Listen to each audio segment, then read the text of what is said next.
I did not just record half the video. Find out my mic was unplugged halfway through. The void's taking over. After the release of Thunderbolts, I decided to take our new team of off-brand Avengers and put them against the most known Superman clone aside from Sentry himself, that being Omni Man. But I learned, what about Homelander? Get bro past Yelena. Anywho, for this video, we will be taking Nolan at the end of season 1 where he goes rogue. And in this universe, we will say that after the events of the Thunderbolts film, the new Avengers are now tasked with the new mission to stop Omni Man. For this scenario, we will be first using the Thunderbolts with the inclusion of Sentry, and then if Omni Man can somehow stop them, we can discuss what would happen if the Void took over and fought for the Thunderbolts. Since I always yap about Omni Man scaling and I just saw Thunderbolts, I'm going to be talking about our off-brand Avengers first. Now, generally speaking, the Thunderbolts should all be comparable to one another with the exception of Sentry, who can just solo the team casually. The weakest on the team is probably Yelena, who is just said to be an equal to Black Widow, and in comparison to a team of super soldiers, obviously a Black Widow tier fighter can't hold up to par, but with her gear she's able to stagger people like Walker and fight the other Thunderbolts, who all should be relative to Steve Rogers or Captain America.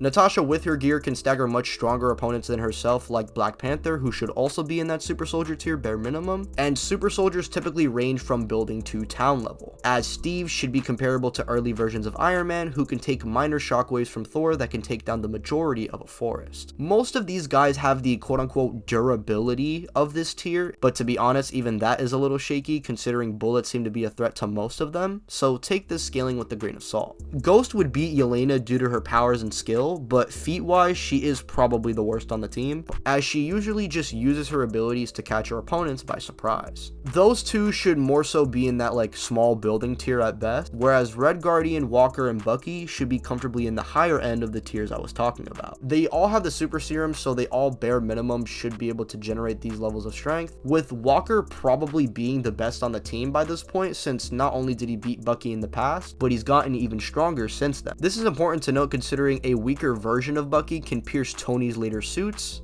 but then with his stronger arm gets overwhelmed by Walker. These two, aside from Sentry himself obviously, are probably the strongest Thunderbolts and are going to be the closest things we have to Immortal and War Woman for this fight. Now, arguably these two could be higher because Steve, who should be an equal to these guys, can block hits from Thanos and hold them back momentarily, and although it's more than likely that Captain America is being boosted off of adrenaline here and Thanos wasn't really trying all that hard, it's still something to note considering Thanos can casually crush the Tesseract, which requires over 6 teratons of TNT or enough energy to literally nuke a small country. Now, I don't think John Walker or Bucky are realistically surviving this amount of energy, but it is something to keep in the back of your mind, as it's pretty much the equivalent of Immortal himself not having crazy strength feats but can kind of draw blood on Omni-Man. While Immortal and War Woman have chicken nugget feats on Omni-Man, Bucky and Walker scale to Cap, who has chicken nugget feats on Thanos. Anywho, let's talk about the actual guy who can probably stand toe to toe with Omni-Man, that being Sentry. Going into the movie, there was always statements saying he's stronger than a team of Avengers or the Avengers rolled into one, and after the film's release, we've gotten even more statements backing this up. You probably would have expected this statement to just be Val gassing up Sentry to manipulate him, but there are guides that quite literally specifically say that he's Carol, Thor, and Vision rolled into one. Mind you, Thor is the same guy withstanding the heat of a neutron star for a few seconds, while Carol single-handedly resets a star. Now, hearing me say this, you guys are probably going to assume, oh, he's going to scale Sentry to these guys who are star level. However, when looking at these feats with closer inspection, I don't think either one is star level. The amount of energy that Thor technically withstands is barely enough to destroy a country, and even with this factored in, Thor technically died from this amount of energy. He got revived from Stormbreaker. And this is consistent since base Thanos, who we already established to be casually country level in base, can beat Thor with Stormbreaker plus Mjolnir. Carol's feat is a little bit more concrete than Thor's in my opinions, but calculations vary on how strong this feat actually is. Generally though, this feat comes out to around multi-continental to even large planetary. The reason it isn't star level verbatim is because she's not necessarily increasing the internal energy of the core entirely, rather just heating the base of the core. Regardless, it's still a pretty good feat for Carol, and it's consistent as the Infinity Stones are capable of destroying worlds/planets, and Carol just straight up survives a punch from the Power Stone. So I think if any Avenger were to be on this higher world-ending tier, it would be Carol, who Sentry would upscale from. Now, when looking at Sentry's actual feats, his best feat is like breaking being Bucky's arm, which, I mean, who hasn't done that in the MCU by this point? But I don't think the statements are contradicted by the movie at all, and it seems like he's going to be the heavy hitter in Doomsday. So to make this versus battle more entertaining, we'll indulge in these statements. When it comes to scaling the MCU speed, the Thunderbolts baseline should be combating and reacting at hypersonic to high hypersonic speeds. MCU characters can dodge gunfire point blank, while super soldiers can react to Falcon and Iron Man, who can react and combat and even travel at these speeds as well. As for Sentry, due to him being above Thor and Carol, he should bare minimum be capable of reacting to lightning, with him at his best being massively into the faster than light tier, as he'd be upscaling from Captain Marvel, who can not only patrol a planet multiple times within a few seconds, but even find Tony and Nebula, who were 1,000 light years away.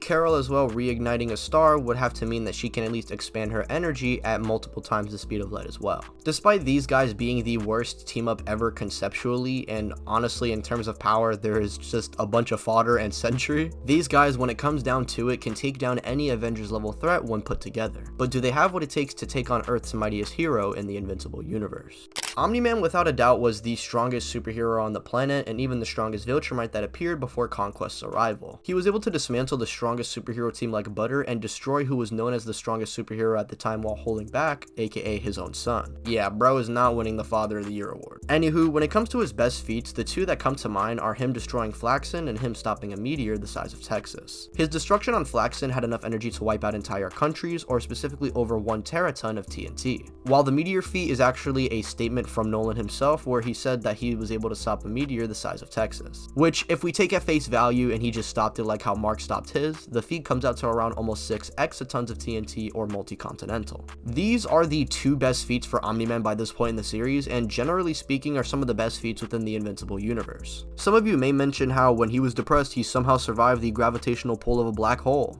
but this was not nearly the size of an actual black hole, plus he only survived a small portion of the actual gravitational pull, and with these factors in mind, this feat isn't nearly as strong as the other two I mentioned, so I can just kind of ignore it. Omni-Man of course is as strong as he is fast, being capable of catching Red Rush and blitzing Invincible. Mind you, Mark, while baby raging, can fly at relativistic speeds and even travel out of Earth's orbit at a few percentages of the speed of light. Omni-Man after season 1 as well does travel to another galaxy within 2 weeks, however we know in Invincible characters exponentially travel faster in space. It's not like Omni-Man is fighting at these speeds specifically, it's just because he's traveling in a straight line and he's in space. This feat is a little iffy to use on its own, but I'm just going to be keeping it in mind, even though this technically doesn't take place in season 1. And aside from being your basic Superman clone, I mean, you know, he has super strength, speed, and vulnerability in flight, Omni-Man doesn't really have anything else but just his bare hands to deal with the new Avengers. And now we can see if that's all he really needs to take them down. Like I said in the intro, Omni-Man goes rogue, he attacks New York, leading into the Avengers then stepping in. After Invincible gets sidelined, we then see Yelena and her team pick up on his slack, and we can have them try to surround bro like how the original Guardians of the Globe attempted. It's clear when comparing their stats that Thunderbolts without Sentry fighting Omni-Man is pretty much just a repeat of when they tried fighting Sentry in the movie, where they got absolutely no diff. The quote-unquote heavy hitters I mentioned, that being Walker and Bucky, at best would maybe get a nosebleed or two off before Omni-Man gets irritated and instantly rips them apart. And this is only under the notion that Walker and Bucky are like taking hits from Thanos, which they are more than likely not. I mean, I don't think anybody was expecting junior varsity Captain America and a dude with a really strong arm beating basically the second coming of Superman.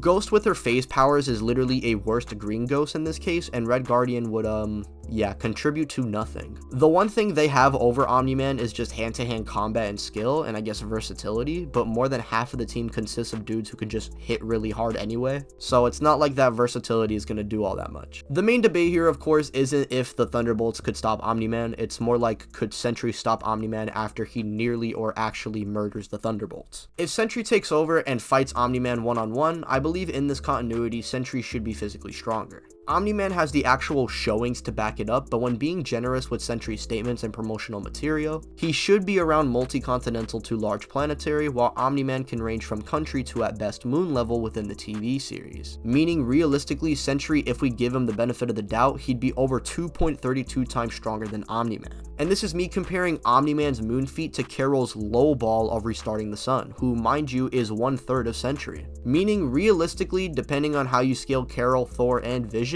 Sentry with his best scaling would be nearly 4 to even 7 times stronger than Omni-Man in AP. If Omni-Man were to try and charge into Sentry Superman style, he'd legit break his bones on impact like when he fought Thrag, allowing Sentry to either kill Omni-Man or beat him so bad that the Thunderbolts stop bro before the Void takes over. If we give Omni-Man his best speed feat in the show and apply it here, Sentry should still be a little faster if he's upscaling from Carol patrolling the planet or saving Tony and Nebula 1,000 light years away. Omni-Man realistically though in just season 1 would be barely lightspeed at this point in the story, while Sentry would be thousands to potentially millions of times faster than bro.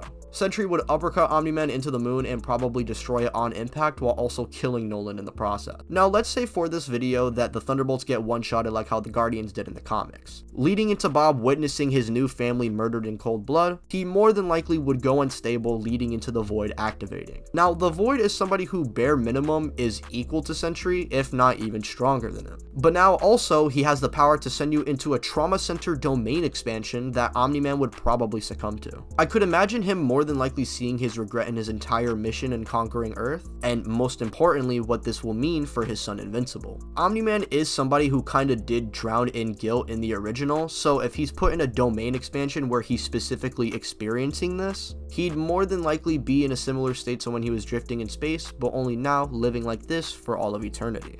Although it'd be a hard fight for our normal Thunderbolts, Sentry would beat Omni-Man with low difficulty and give them the win.